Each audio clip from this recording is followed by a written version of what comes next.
Think about your organization right now. There's probably a small group of key people that everything seems to flow through. Maybe it's your lead developer who understands that entire code base, or that experienced project manager who keeps your largest clients happy. Or perhaps it's you, the business owner, who needs to approve every significant, or seemingly so, decision. When these people are on vacation, work slows down. When they're overwhelmed, projects stall. However, when they're focused, when they're productive, the entire company moves forward. These high-value team members are your business's pace points, and I'm going to show you the first critical step in operational physics, finding what actually sets the pace for your entire organization.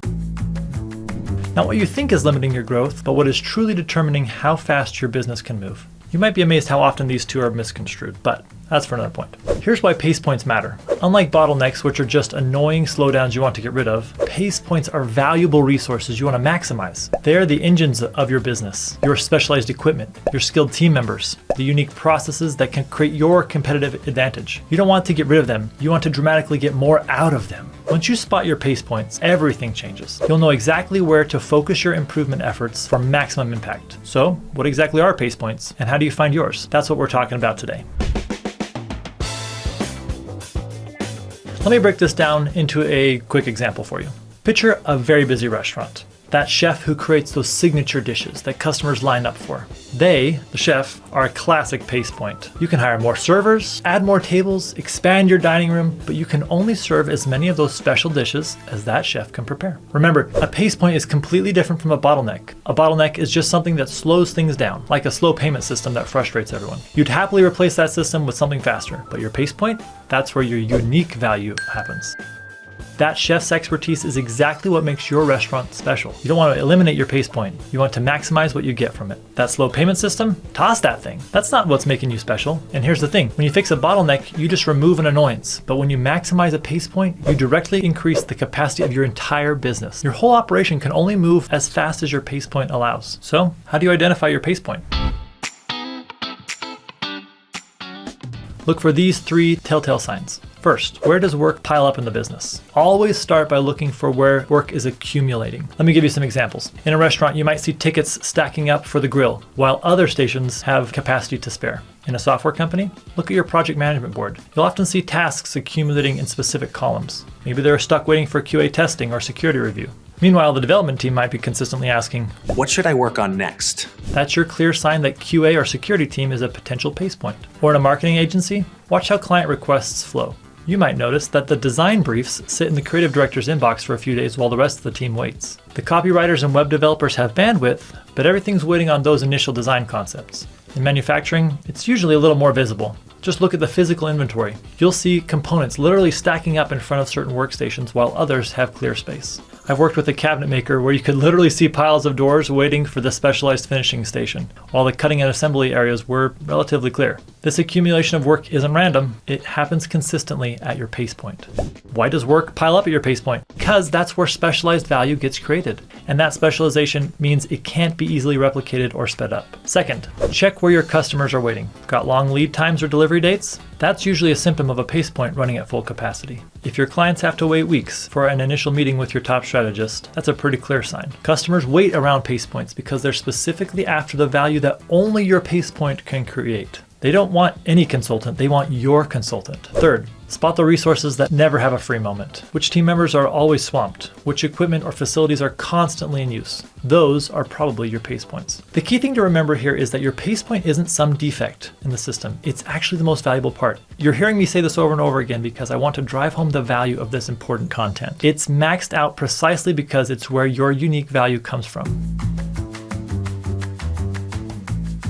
Now, pace points come in 2 flavors. There are those that are physical and those that are invisible. Knowing the difference helps you spot them more easily. Physical pace points are, in fact, physical. You can touch them. Your specialized machinery, your expert craftspeople, your limited production space. They're usually easier to spot because you can physically see work piling up around them. The invisible ones, a little trickier to find, but incredibly common. These are things like approval processes that require one specific person's input. knowledge that only exists in certain people's heads, or company policies that slow down how quickly work moves, or finally decision-making protocols that create delays. I worked with a creative agency where every project needed the creative director's personal review. As they grew, this invisible pace point became their main limitation. The quality of their work depended on his creative vision, but it also meant they could only take on as many new clients as he could personally review. This invisible pace point wasn't a problem. His creative direction was exactly what made their work exceptional, but they needed to get more from their pace point rather than trying to bypass it.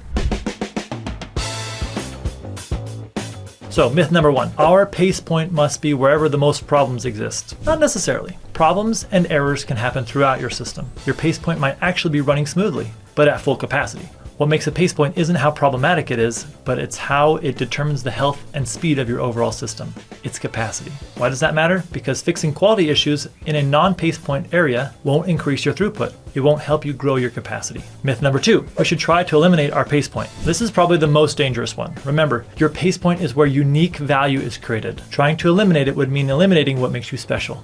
I've seen companies outsource their core expertise to remove a perceived limitation, only to realize they've outsourced their competitive advantage. Dell used to make computers. They outsourced things to Asus. This thing persisted over and over again until pretty much Asus made Dell computers. The goal isn't to get rid of your pace point, it's to get more output from it, maintaining or enhancing the unique value it creates. Myth number 3, improving efficiency. Improving efficiency anywhere will help the whole system.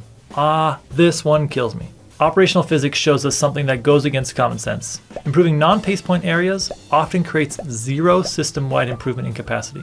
Think about it this way. If you had a specialized machine that can only produce 100 units a day, making every other part of your process twice as efficient won't get you 101 units. Your output is determined by your pace point, not your average efficiency. Or take this example. If you have a chain that's rated for 10,000 pounds and you want to make it stronger, where should you focus your efforts? On the weakest link. Adding strength anywhere else in the system, anywhere else in that chain, will only waste your time and efforts, as the weakest link will determine how much load that chain can carry. This is why so many efficiency projects fail to deliver meaningful results. They're focused on the wrong areas. Let me tell you about this software company.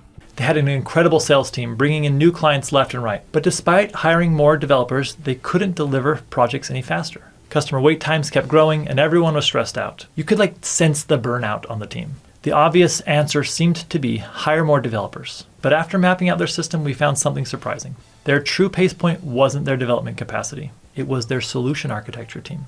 These were specialized experts who designed each client's custom solution. Each project needed their expertise, but there were only 3 of them.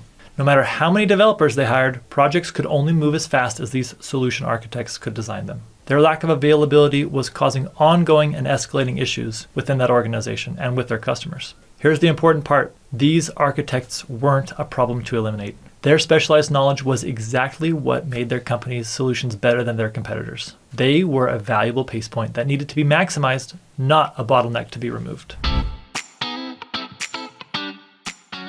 Let's do something practical here. I want you to take 5 minutes right now. Just pause the video if you need to. Grab a piece of paper and sketch out your basic business process. How work flows from initial customer contact through to delivery and support. Don't overthink this. Just map out the major steps. Draw a circle, write what happens in there, and then draw an arrow to the next circle, writing what happens next. Now, for each step in your process, answer these 3 questions. Where does work pile up? Mark the steps where you see unprocessed work accumulating. These are your potential pace points. Put a star next to these items. Next, which steps are never waiting for work? True pace points are rarely idle. They're almost never idle. They always have more work waiting for them. Now, put a star next to these items. And lastly, which steps create unique value that customers specifically want? Remember, pace points aren't just limitations. They're where special value is made. You've heard me say this over and over again. Maybe put 2 stars next to these items. Those places where unique value is created.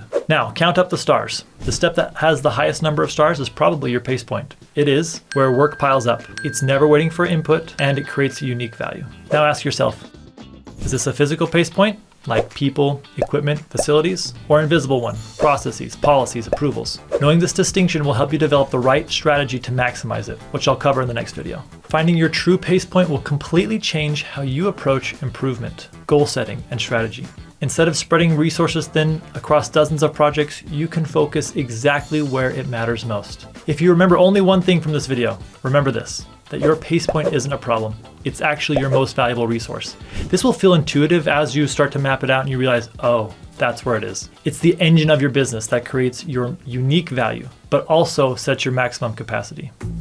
In the next video, I'll show you exactly how to get dramatically more out of your pace point without compromising the quality that makes it so special. I've got some specific techniques that have helped my clients increase capacity. I've also created a pace point identification guide you can download in the link below.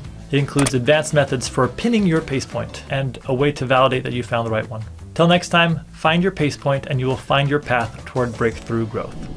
If you found that helpful, I'm on a mission to make your life better. Check out this video to learn more.